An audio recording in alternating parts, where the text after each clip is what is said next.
one of two things are going to happen. It's either going to have a sharp pullback or it's about to really break out. Stack on a weekly basis because you hedge your bets. Hello, my friends, and welcome to another episode of Weekly Bullion. Well, today I want to pose the question, is it too late to start stacking gold? Now, I know many of us are hardcore silver stackers, but it's important to recognize as well that gold has its place in any serious stacker's stack or portfolio. Gold is much more dense than silver in terms of a store of value, and therefore it certainly bears merit in its own right. It's been used as money for well over a millennia, and it looks beautiful. This here is a 2023 Buffalo. This is a 4/9 fine piece of gold here, MS70. And I showed this to you on the last episode. I was very glad to have this in my stack. As you know, I stack all types of gold, and I certainly stack MS70 slabbed gold. And I think there's a place for slabbed gold in your portfolio, but then also there's a place for unslabbed gold in your portfolio. So this one here is a 2021 American Gold Eagle. This is a first Type 2 production, another MS70. And I like how both of these are in the black holder. I got this one earlier this year, and I really wanted to pick up the Buffalo to go with it so that when I set them down, they'd be matching. And so pretty glad to have both of those. Another thing you can look at here as well is the American Gold Eagle here on the left is 3/9 fine gold, and the Buffalo is 4/9 fine gold. So the Buffalo has a little bit of a different hue to it. This hair has kind of more like a darker color, and then this is more of a bright gold, and you can certainly tell the difference there. So beautiful slabbed gold, glad to have that.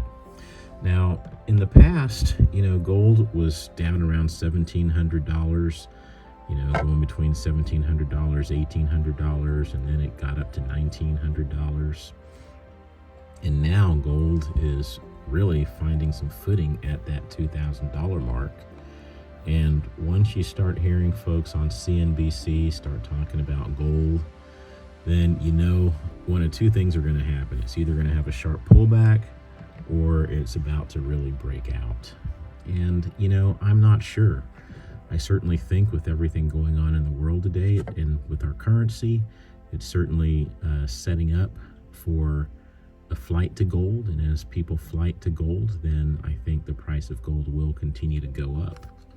But then it could go back down for a while. I don't know, which is why I try to work on stacking gold and silver on a weekly basis, hence the name of my channel, Weekly Bullion. I think it's important to be able to stack on a weekly basis because you hedge your bets. If things go up, well, then at least you're buying. And if price is going down, then at least you're dollar cost averaging.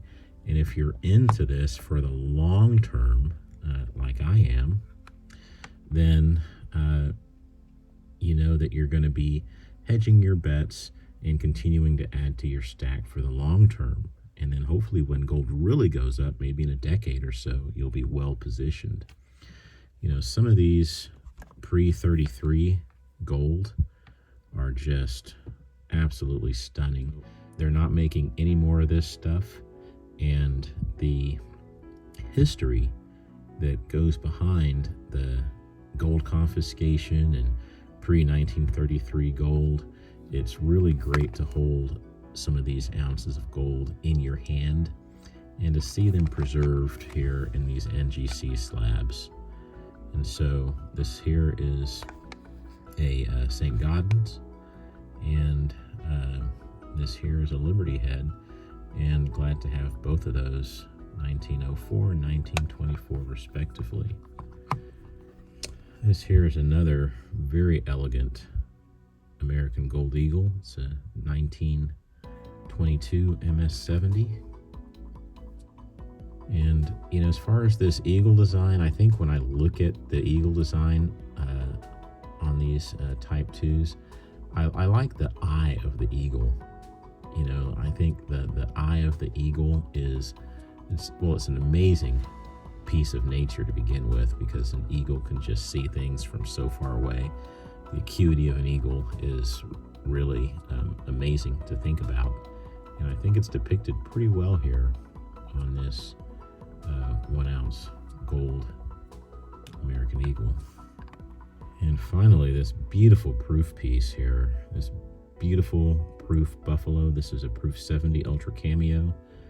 Just love the relief on this and the amazing depiction there of the American Indian, and then the bison or buffalo on the reverse side. Glad to have this one in the stack, and this will appreciate very well. So in addition to the weight of this gold, this certainly has a numismatic value to it, as does many of these pieces here. Well, as we know, it's not all about the 1 ounce of gold. Sometimes it's good to go ahead and pick up fractional gold, and as I've mentioned in previous episodes, this here is a 1/10 ounce American Gold Eagle. And I've started slowly building a stack of these as well. I like how transportable they are. They're easy to purchase. You don't have to save up for an ounce of gold all at once. And so it's kind of nice to have those. And so, you can say you can buy, say, maybe a couple of these perhaps. This is 10 ounces of silver right here from the Germanium Mint. Or you can go ahead and get a 1/10 ounce gold. It's just a little bit of a different variety, a little bit more dense, and it keeps you well diversified in your stacking portfolio as well. I'm really starting to enjoy the 1/10 ounce gold, preferentially. Now, you can also get the 1/4 ounce or the 1/2 ounce. I'm not sure about those. So if any of you all out there are stacking, 1/4 ounce gold or other fractional gold, just let me know down in the comments, which one do you prefer and why? Why are you stacking, say, a 1/4 ounce instead of a 1/10 ounce? For me, I just started with this and started gravitating toward the 1/10 ounce gold. And so that's why I'm continuing to stack these. So I've built up quite a bit of a little stack here. And this is another 1/10 Gold Eagle here. Here's another one.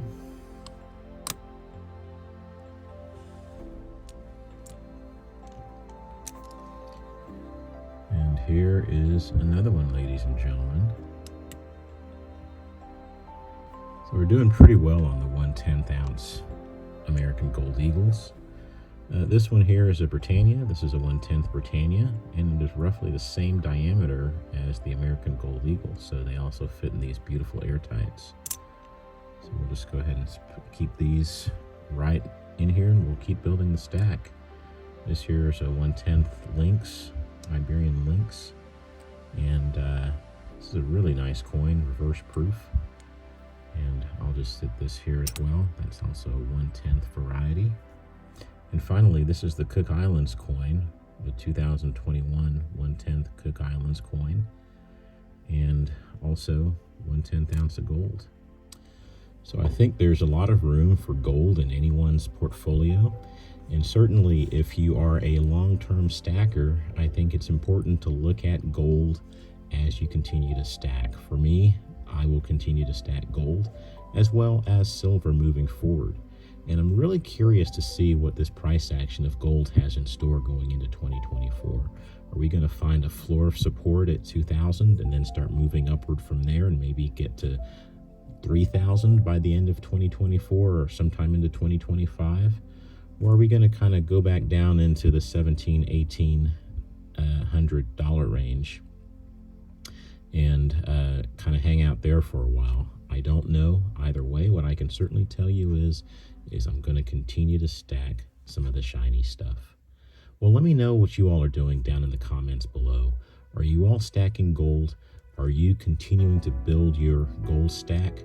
Or are you focusing more on silver going into 2024? Let me know down in the comments. Well, folks, that's all I've got for today. Until next time, stay blessed and keep stacking.